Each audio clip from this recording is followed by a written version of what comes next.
Wolves are the most underrated team in the Premier League right now, and that feels like a really weird thing to say out loud because for the last 5 years or so, Wolves have been spending money and threatening to become one of the big boys in the Premier League without ever really achieving it.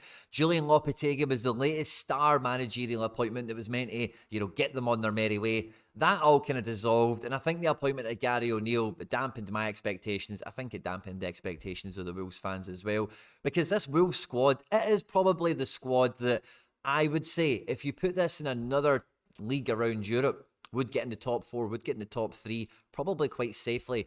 It's a really high caliber squad, really good pedigree of players from across European and world football already. And Gary O'Neill didn't strike me as the guy that would be the right man to grab this team by the reins and take them onwards and upwards. But what a job he's done. Going against the good and the great of the Premier League, Wolves have made headlines in spells without consistently putting a run of form on.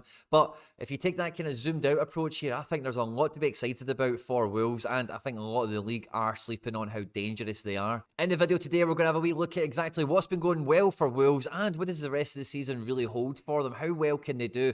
How high up the league can they actually climb? And, really, how well should they be doing as things stand at the moment? At any point in the video today, if you do laugh, you learn, you like something or whatever, please do like and subscribe to the channel. We are pushing for 10,000 subscribers, and we cannot do that without your support, guys. So if you enjoy the content here, hit the subscribe button for more, hit the like button, and get into the comment section and let me know what you've made of Wolves this year. If you've watched them, if you've been supporting a team in the Premier League and Wolves have been in town to visit, or if you've just been a neutral and you've tuned in, you've caught them a few times, let me know what you think, because I do find them a really exciting team for the neutral to watch and kind of cheer on. And let's just get stuck straight into it. Now, I think the last game against Tottenham Hotspur was definitely a result I'd never seen Wolves getting, but I think it was one that they duly deserve. They've had some results earlier this season that, they've just not had their own luck. It's not really went their way, and they've not had the points to show for it. And in this game, they made their own luck, they made their own chances, and they came away with the points. But it wasn't just that. If we look at the team that started the match here, they've played in a 3-5-2 system without Pedro Neto. Obviously, he's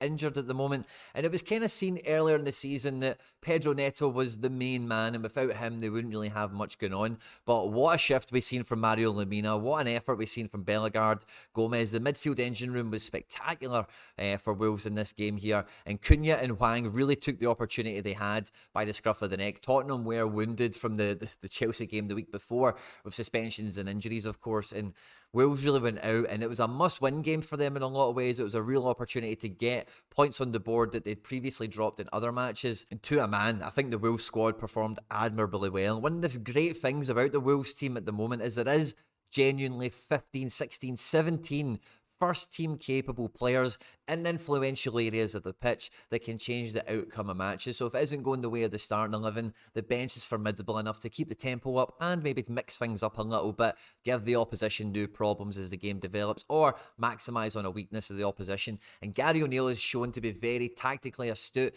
and I really like a lot of the changes he's made. Now, Wolves currently sit 12th in the league at the moment, and this is why they're under the radar still. This is why a lot of people aren't really taking them seriously as a real threat, because 2 games just really didn't go the way that Wolves would have expected or hoped they would have.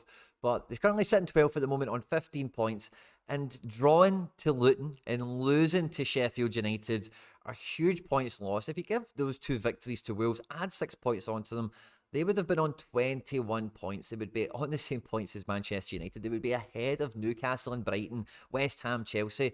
They would jump right into the top 10 mix really quickly. Now, I know that's a real big if and a but.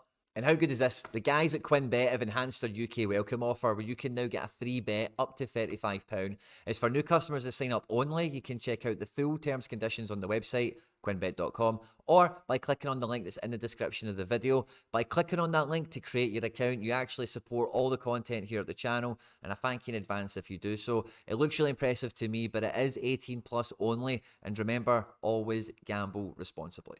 But in the Sheffield United game, without Pedro Neto, it took a 100th minute penalty from Sheffield United to steal the points at the end.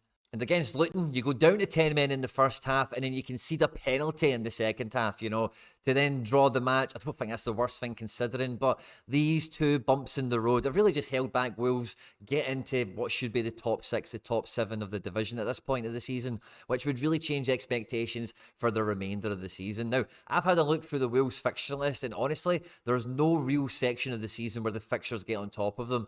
There's a little section where like Chelsea, Newcastle, Arsenal maybe come over a 5-game spell.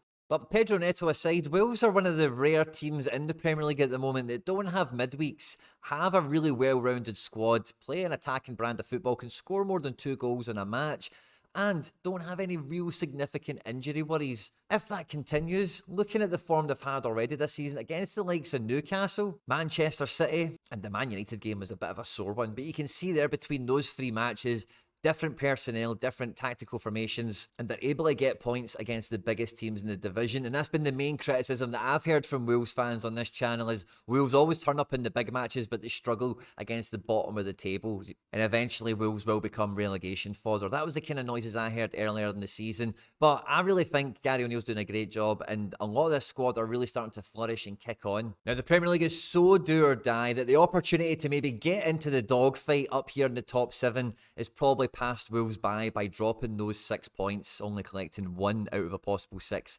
against Luton and Sheffield on the fixtures we mentioned there. So really over the remaining part of the season, the main effort Wolves have got to be making is catching up to the likes of Brighton, West Ham, Newcastle, that kind of 20 to 17 point range that's just in touching distance of them. And over the next 5 or 6 fixtures, Wolves are more than capable of making up the distance on some of these teams and maybe even extending the distance from them in the bottom half of the table. And when Wolves rock into a January transfer window quite strongly in mid-table with such a well-balanced squad the way they do, they potentially come into a January transfer window looking to significantly add some key people into the squad to help kick it up a level. I think in defence, guys like Totti, Dawson, Kilman have all done well. There's a few... The good thing about the Wolves defence is they do have 2 to a position. They've got, backup right-backs and centre-backs, left-sided players, right-sided players. There's actually a good amount of synergy there, but it's quite low in quality, I would say. Dawson is just about getting by. Kilman's been very good, and Totti's been very good as well. But the layer below that is just not good enough to maintain the level Wolves have been operating at. You only need to look at the problems we've seen at Newcastle defensively, that if you take one key player out, how quickly the defensive structure, the defensive overall perception, the makeup of the team can look very quickly. It takes a couple of results to go against you. And like we just looked at there, instead of being 6th, you're 12th.